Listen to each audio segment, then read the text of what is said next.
No me hablen de respeto si no saben dar la mano. Yo sé bien quién es quién y lo tengo anotado. El que vive de mentiras no se mira reflejado, y el que actúa como víbora termina envenenado. Join us as we uncover the darkness behind Mexico's orphanages and find the ones where your help can truly impact a child's life.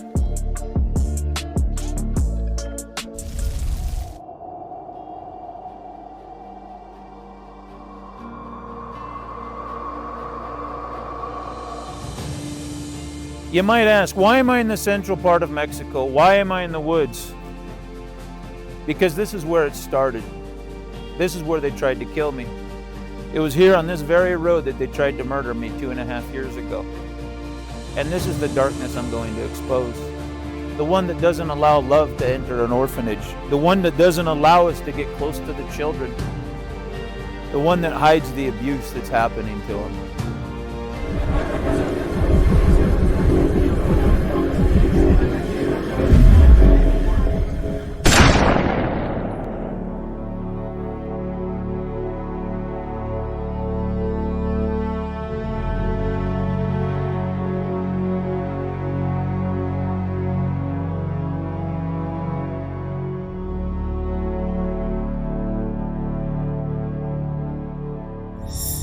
I always loved this scenic and peaceful drive, as it was an opportunity for me to decompress and think about the next steps in realizing our dream of sharing all of this with the children.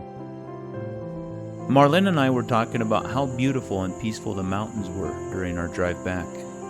We were about a half hour away from the property when we came around a corner and noticed a pickup truck stopped in the oncoming lane with its high beams activated, making it difficult for us to see. At first, I thought that the vehicle had broken down. I saw a couple of figures in the darkness when they were backlit by the headlights. I told Marlene, something is going on. I slowed down as we approached the stopped vehicle, and that's when my headlights started to illuminate about 4 to 5 individuals standing in my lane of travel. As I drew closer to the individuals, my headlights began illuminating them from their feet upwards. When my headlights reached their middle torso area, I saw that they were pointing rifles directly at us. It was then that I also noticed they were wearing ski masks. I stopped the vehicle about 20 yards in front of the masked gunman. I have no business interests in Mexico. I have a very positive and loving circle of friends with great hearts who also help children in need. I have nothing to worry about. I thought to myself that God watches out for those who do good, right?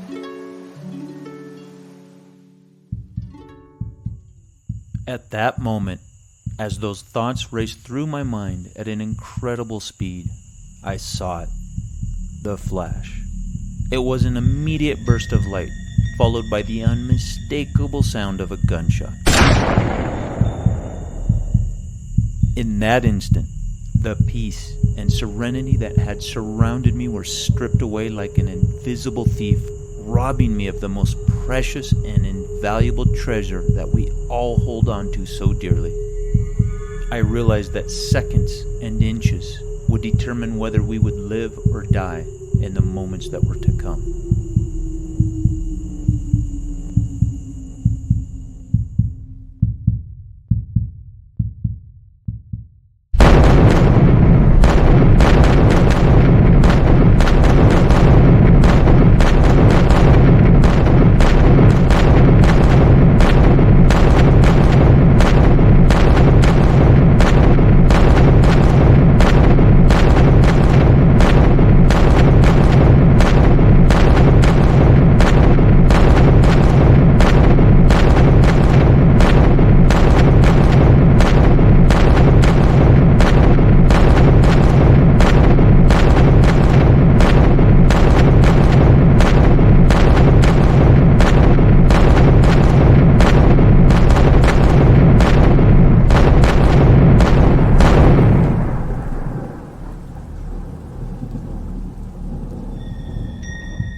It's in these very woods that me and my director had to flee from our vehicle. Gunfire was coming overhead. The vehicle was full of bullet holes. And it's these very woods that we had to flee for our lives.